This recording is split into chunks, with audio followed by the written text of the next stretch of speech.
नमस्कार साथियों, मैं हूं रोहित और आप देख रहे हैं हमारा यूट्यूब चैनल राठौर एकेडमी। आज की इस वीडियो में लेकर आए हैं जनरल नॉलेज के टॉप 30 क्वेश्चन जो आपकी आगामी सभी परीक्षाओं के लिए हेल्पफुल होने वाले हैं। तो चलिए साथियों, लेते हैं आज का पहला प्रश्न। पहला प्रश्न है, कौन सा सूचकांक भारत में गरीबी की तीव्रता की माप के लिए सबसे उपयुक्त है? बताइए फ्रेंड्स, राइट आंसर क्या है? तो इस क्वेश्चन का सही जवाब है बहुआयामी गरीबी सूचकांक, यानी कि ए ऑप्शन करेक्ट हो जाएगा। अगला प्रश्न है, कौन सा कार्यक्रम ग्रामीण भारत में गरीबी दूर करने हेतु था? बताइए साथियों, राइट आंसर क्या है? कौन सा कार्यक्रम ग्रामीण भारत में गरीबी दूर करने हेतु था? तो इस क्वेश्चन का राइट आंसर है उपरोक्त सभी। ये सभी कार्यक्रम के द्वारा गरीबी दूर करने का उपाय किया गया, यानी कि डी ऑप्शन करेक्ट हो जाएगा। अगला प्रश्न है, बरल डेवलपमेंट रिपोर्ट किसका वार्षिक प्रकाशन है? बताइए फ्रेंड्स, राइट आंसर क्या है? बरल डेवलपमेंट रिपोर्ट किसका वार्षिक प्रकाशन है? तो इस क्वेश्चन का राइट आंसर है IBRD, यानी कि सी ऑप्शन करेक्ट हो जाएगा। अगला प्रश्न है, मानव विकास सूचकांक किस अर्थशास्त्री की देन है? बताइए साथियों, राइट आंसर क्या है? मानव विकास सूचकांक किस अर्थशास्त्री की देन है? तो इस क्वेश्चन का राइट आंसर है महबूब उल हक, यानी कि बी ऑप्शन करेक्ट हो जाएगा। मानव विकास सूचकांक महबूब उल हक की देन है। अगला प्रश्न है, निम्न में कौन सा मानव विकास सूचकांक का हिस्सा नहीं है? बताइए साथियों, राइट आंसर क्या है? निम्न में से कौन सा मानव विकास सूचकांक का हिस्सा नहीं है? आपके ऑप्शन है सकल नाम निवेश दर, ऑप्शन बी प्रति व्यक्ति आय, ऑप्शन सी स्वास्थ्य एवं पोषण, ऑप्शन डी जन्म के समय जीवन प्रत्याशा। तो इस क्वेश्चन का राइट आंसर है सकल निवेश दर, यानी कि ए ऑप्शन करेक्ट हो जाएगा।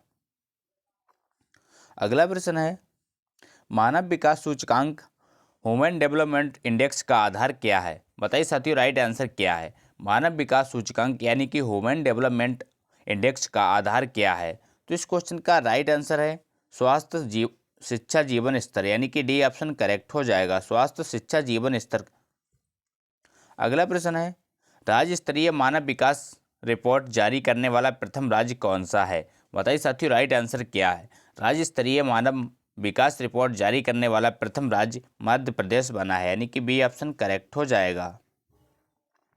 अगला प्रश्न है, संयुक्त राष्ट्र विकास कार्यक्रम की मानव विकास रिपोर्ट की तर्ज पर भारत की पहली मानव विकास रिपोर्ट कब जारी किया गया?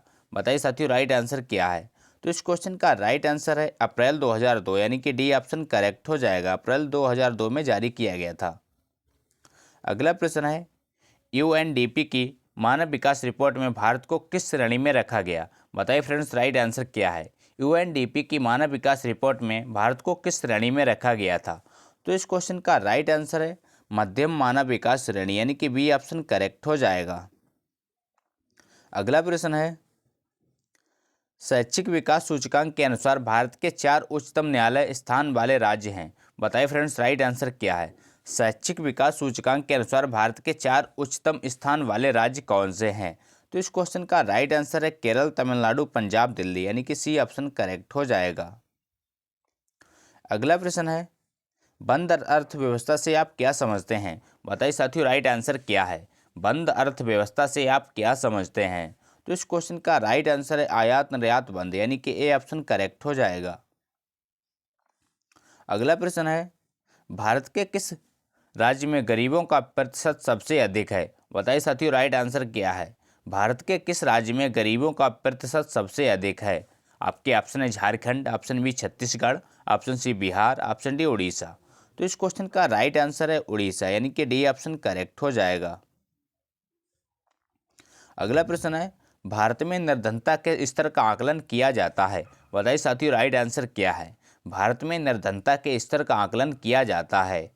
तो इस क्वेश्चन का राइट आंसर है परिवार के उपभोग व्यय के आधार पर, यानी कि बी ऑप्शन करेक्ट हो जाएगा, परिवार के उपभोग व्यय के आधार पर निर्धनता के स्तर का आकलन किया जाता है।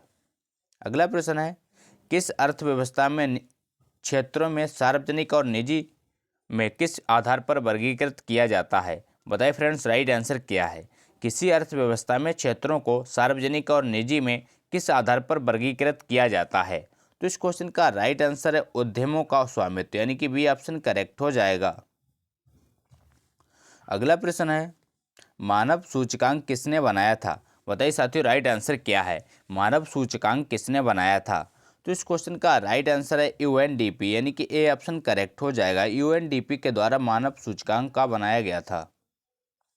अगला प्रश्न है, भारतीय अर्थव्यवस्था के उदारीकरण का अग्रदूत किसे कहा जाता है? बताइए साथियों, राइट आंसर क्या है? भारतीय अर्थव्यवस्था के उदारीकरण का अग्रदूत किसे कहा जाता है?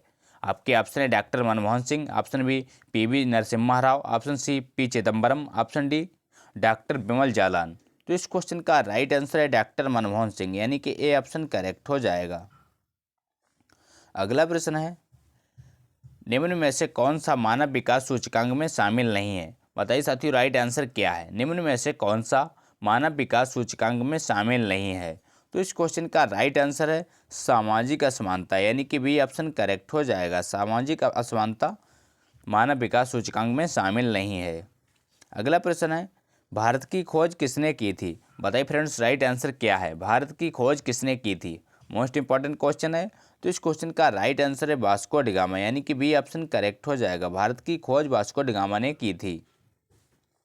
अगला प्रश्न है, ग्रीष्मकालीन मानसून हिंद महासागर से चलने के कारण होते हैं। बताइए साथियों, राइट आंसर क्या है? ग्रीष्मकालीन मानसून हिंद महासागर से चलने के कारण होते हैं।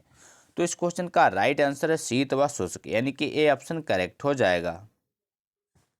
अगला प्रश्न है, भारत में शीत ऋतु संबंधित विशेषता नहीं है। बताइए साथियों, राइट आंसर क्या है? भारत में शीत ऋतु संबंधित विशेषता नहीं है। तो इस क्वेश्चन का राइट आंसर है इस ऋतु में हवाएं तेज गति से चलती हैं, यानी कि सी ऑप्शन करेक्ट हो जाएगा। अगला प्रश्न है, एशिया महाद्वीप में सर्वाधिक वायुदाब तंत्र किस क्षेत्र के पास रहता है? बताइए साथियों, राइट आंसर क्या है? एशिया महाद्वीप में सर्वाधिक वायुदाब तंत्र किस क्षेत्र के पास रहता है? तो इस क्वेश्चन का राइट आंसर है बैकाल झील के पास, यानी कि सी ऑप्शन करेक्ट हो जाएगा।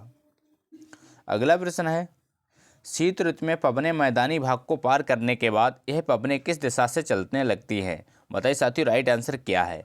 शीत ऋतु में पवनें मैदानी भाग को पार करने के बाद यह पवनें किस दिशा से चलने लगती हैं? तो इस क्वेश्चन का राइट आंसर है उत्तरी पूर्वी, यानी कि ए ऑप्शन करेक्ट हो जाएगा। उत्तर पूर्वी दिशा की ओर चलने लगती हैं। अगला प्रश्न है, शीतकालीन मानसून वर्षा किस राज्य में नहीं होती? बताइए साथियों, राइट आंसर क्या है? शीतकालीन मानसून वर्षा किस राज्य में नहीं होती है? आपके ऑप्शन है Haryana, option B Uttaranchal, option C Maharashtra, option D Punjab.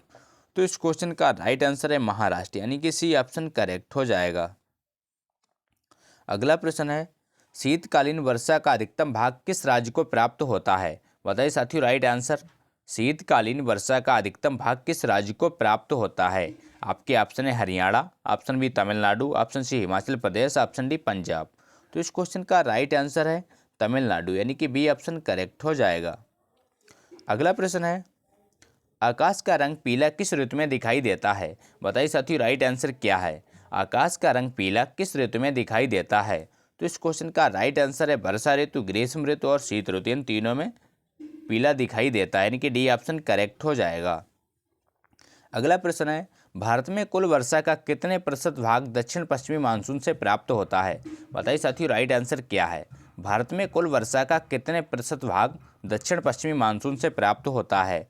तो इस क्वेश्चन का राइट आंसर है 19%, यानी कि डी ऑप्शन करेक्ट हो जाएगा। 90% भाग दक्षिण पश्चिम मानसून से प्राप्त होता है, यानी कि डी ऑप्शन करेक्ट हो जाएगा। अगला प्रश्न है, दक्षिण पठार का कौन सा भाग वृष्टि छाया क्षेत्र में आता है? बताइए साथियों, राइट आंसर क्या है? दक्षिण पठार का कौन सा भाग वृष्टि छाया क्षेत्र में आता है? तो इस क्वेश्चन का राइट आंसर है पूर्वी भाग, यानी कि ए ऑप्शन करेक्ट हो जाएगा। अगला प्रश्न है, किस शाखा से मेघालय के वानिसराम नामक स्थान पर 1300 सेंटीमीटर से भी अधिक वर्षा होती है? बताइए साथियों, राइट आंसर क्या है? आपके ऑप्शन है बंगाल की खाड़ी की शाखा से, ऑप्शन बी पश्चिमी विक्षोभ से, ऑप्शन सी चक्रवाती वर्षा से, ऑप्शन डी अरब सागरीय शाखा से। तो इस क्वेश्चन का राइट आंसर है बंगाल की खाड़ी की शाखा से, यानी कि ए ऑप्शन करेक्ट हो जाएगा। अगला प्रश्न है, मावट किस के कारण होती है? बताइए साथियों, राइट आंसर क्या है? मावट किस के कारण होती है? तो इस क्वेश्चन का राइट आंसर है भूमध्य सागरीय चक्रवातों को, यानी कि बी ऑप्शन करेक्ट हो जाएगा। अगला प्रश्न है, भारत में शीत ऋतु में सर्वाधिक वर्षा किस राज्य में होती है? बताइए साथियों, राइट आंसर क्या है? भारत में शीत ऋतु में सर्वाधिक वर्षा किस राज्य में होती है? आपके ऑप्शन है Orissa, option B Tamil Nadu, option C Andhra Pradesh, option D Kerala. तो इस क्वेश्चन का राइट आंसर है तमिलनाडु, यानी कि बी ऑप्शन करेक्ट हो जाएगा। तो ये थे दोस्तों आज के मोस्ट इंपॉर्टेंट क्वेश्चन। अगर वीडियो अच्छा लगा हो तो लाइक करें, दोस्तों के साथ शेयर करें और चैनल पर नए हो तो चैनल को सब्सक्राइब करना ना भूलें। थैंक यू, जय हिंद।